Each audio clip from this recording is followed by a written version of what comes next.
We talk about career, which often leads to the discussion of career paths, which always brings a smile, because I think as an organisation it's very important to have some flexibility in this space. If you were to talk to a graduate about what career path, they'll tell you they want very clear building blocks. I want leadership development, I want this job, this job, this job, this job to get to the leadership role. If you ask a senior management about your career, they'll tell you, I'm not even sure how I got here. The path that I set myself on when I graduated university or started my career would never have taken me here. So career path is never linear. In base alla strategia di business noi costruiamo la nostra politica di gestione del talento. In sostanza tentiamo di capire quali sono le prospettive della nostra azienda nel mercato italiano, quali sono quindi quelle skills, quelle capacità di cui abbiamo bisogno e vediamo se sono possibili, se è possibile costruirle all'interno e svilupparle all'interno con le risorse che abbiamo, o andiamo sul mercato per acquisire i talenti che meglio si adattano alla nostra organizzazione. There are what I think are three elements. It's focused, it has to be flexible, and it has to be forward thinking. So in JCI, when I say focus, that's what we do. We focus very much on nurturing the talent within the organisation. We hire at the entry level and the mid-manager level, typically, with a view specific, and that is a targeted strategy, and we will develop people over time in those roles, in their future roles, into leadership roles, and the leadership throughout the whole globe as well as their national leadership. If you look at it from an overall perspective at Goodyear, we've got the talent wheel and we've got a strategic roadmap, and one of the key how-tos to achieve our strategic roadmap in a 5-year horizon is top talent and top teams.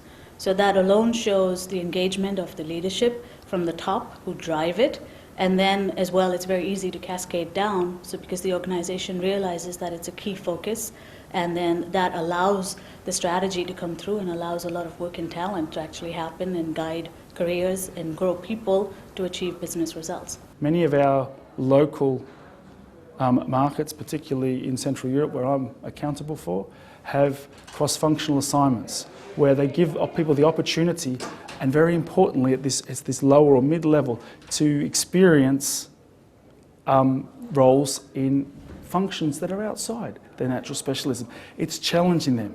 And I think what's important is to create a safety net and tell them it's okay to fail. If you don't try, I'm disappointed if you don't try. I'm not disappointed if you fail. But it gives people that opportunity to experience something outside their norm and their comfort zone. We use a blended method. So one, obviously we train our people internally how to do assessments and how to interview, because they're two very different skill sets. So we teach managers how to assess people for performance and for potential, but also how to interview candidates when you're recruiting from internally.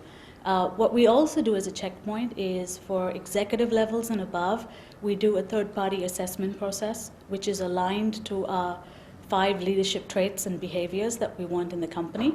And as a result of that, we use that to balance what the internal assessment has been of a candidate, as well as what comes out in areas of strengths and areas that we need to understand as watch-outs before we either promote or hire these candidates. We do both because we find you get data points about people that sometimes, however good an interviewer you are, you can't pick it up. There's really 3 ways we help our employees succeed in their career plan.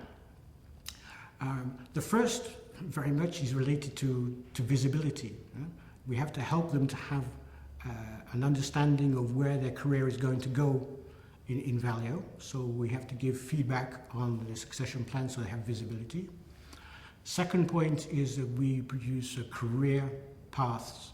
So for anybody who can see for themselves using an app on Google, which is internal, or on any smartphone, to say where I am today, where can I go tomorrow, and if I want to go there, most important, what skills do I need to get there, what training do I need, how long is it going to take? So people can look at it for themselves rather than it being a planned event. But thirdly, and probably the most important element, is that we need to help the employee to succeed in their next career step. So when we've discussed with them using a formalized career discussion where they're going to go, We then develop with the employee, each person, what we call an individual development plan, which basically says, these are the competencies I have today, these are the ones I'm going to need tomorrow. We look at the gap, and then we find ways based more on experience and exposure, but sometimes also in training, to help them to get the competencies they need so they will succeed, and we can predict before they're thrown in the deep end in a new job.